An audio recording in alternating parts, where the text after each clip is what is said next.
कभी कभी एक शब्द इंसान की पूरी पहचान बन जाता है और वही शब्द उसकी सबसे बड़ी सजा भी।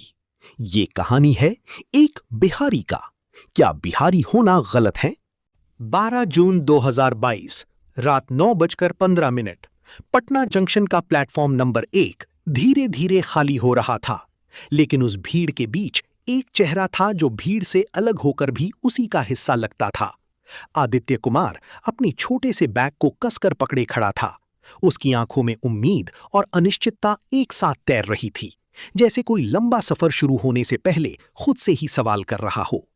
ट्रेन की आवाजें, लोगों की चहल पहल और प्लेटफॉर्म पर गूंजती घोषणाएं, सब कुछ एक अजीब सा शोर बना रही थीं।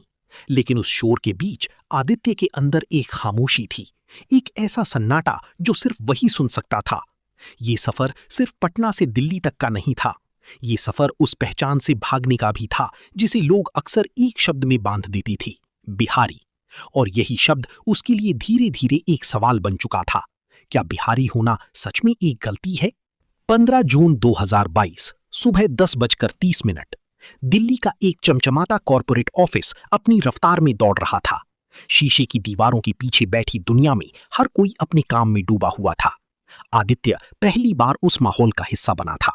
उसके कपड़े सादे थी, उसकी चाल में हल्की झिझक थी, लेकिन उसकी आंखों में मेहनत की एक साफ चमक थी। इंटरव्यू रूम के बाहर बैठा हुआ वो अपने नंबर का इंतजार कर रहा था। तभी पास बैठा राहुल अपने फोन में व्यस्त था। उसकी हाव भाव में एक अलग ही आत्मविश्वास था, जैसे ये दुनिया उसके लिए नई नहीं बल्कि उसकी अपनी हो।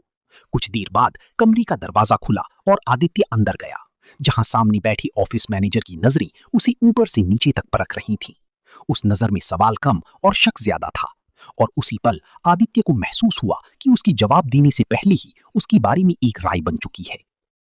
18 जून 2022 शाम 6 बजे ऑफिस के एक कोने में बैठे आदित्य की उंगलियां कीबोर्ड पर तेजी से चल रही थीं, लेकिन उसके आसपास की फुसफुसाहटें उससे भी तेज थीं।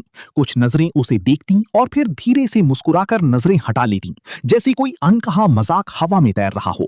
राहुल अपने दोस्तों के साथ खड़ा था और उसकी हंसी में एक ऐसा स्वर था जो सीधे आदित्य तक पहुंचता था। उस हंसी में कोई नाम नहीं लिया गया था, लेकिन उसका मतलब साफ था। धीरे धीरे वो शब्द जो सिर्फ एक पहचान होना चाहिए था, एक ताने में बदलता जा रहा था, बिहारी। और हर बार ये शब्द आदित्य के भीतर कुछ तोड़ देता था। वो अपने काम में और ज्यादा डूबने लगा, जैसे मेहनत से वो उस पहचान को बदल सकता हो जो उसने खुद नहीं चुनी थी। 25 जून 2022 रात 11 बजे दिल्ली के एक छोटे से कमरे में आदित्य अकेला बैठा था। बाहर शहर की रोशनी चमक रही थी, लेकिन उसके कमरे के अंदर अंधेरा ज्यादा गहरा था। उसके हाथ में फोन था, जिसमें गांव से आई मां की तस्वीर खुली हुई थी। उस चेहरे पर थकान थी, लेकिन साथ ही एक अजीब सी ताकत भी थी, जैसे हर मुश्किल के बावजूद खड़ी रहने की आदत हो। आदित्य की आंखों में आंसू थे, लेकिन वो गिर नहीं रही थी, जैसे उसने उन्हें भी रोकना सीख लिया हो। उस रात उसने पहली बार खुद से ये सवाल पूछा कि अगर उसकी पहचान ही उसकी सबसे बड़ी कमजोरी बन जाए, तो क्या उसे बदल देना चाहिए या फिर उसी के साथ लड़ना चाहिए? कमरे की खामोशी में ये सवाल गूंजता रहा और जवाब कहीं दूर छिपा हुआ था। 1 जुलाई 2022 सुबह 9 बजे ऑफिस में अचानक एक बड़ा प्रोजेक्ट आया था। हर कोई दबाव में था, समय कम था और जिम्मेदारी बड़ी। आदित्य ने बिना कुछ कहे अपने हिस्से से ज्यादा काम अपने ऊपर ले लिया। उसकी रातें छोटी और दिन लंबे हो गए। हर फाइल, हर डेटा और हर डिटेल पर उसकी नजर थी, जैसे वो सिर्फ एक प्रोजेक्ट नहीं बल्कि खुद को साबित करने की कोशिश कर रहा हो। राहुल और बाकी लोग धीरे धीरे पीछे हटने लगे, लेकिन आदित्य वहीं डटा रहा। उसकी मेहनत अब सिर्फ काम नहीं रह गई थी, वो एक जवाब बन रही थी उन सभी सवालों का जो उस पर बिना पूछे थोप दिए गए थे। 10 जुलाई 2022 दोपहर 2 बजे कॉन्फ्रेंस रूम में सभी की नजरें स्क्रीन पर थीं। प्रोजेक्ट का प्रेजेंटेशन खत्म हुआ और कुछ सेकंड के लिए कमरे में सन्नाटा छा गया। फिर धीरे धीरे तालियां बजने लगीं। ऑफिस मैनेजर के चेहरे पर पहली बार संतोष की झलक थी, और उसकी नजरें अब शक से नहीं बल्कि स्वीकार्यता से भरी थीं। राहुल चुप था। उसकी आंखों में पहली बार वो आत्मविश्वास नहीं था जो पहले दिखता था।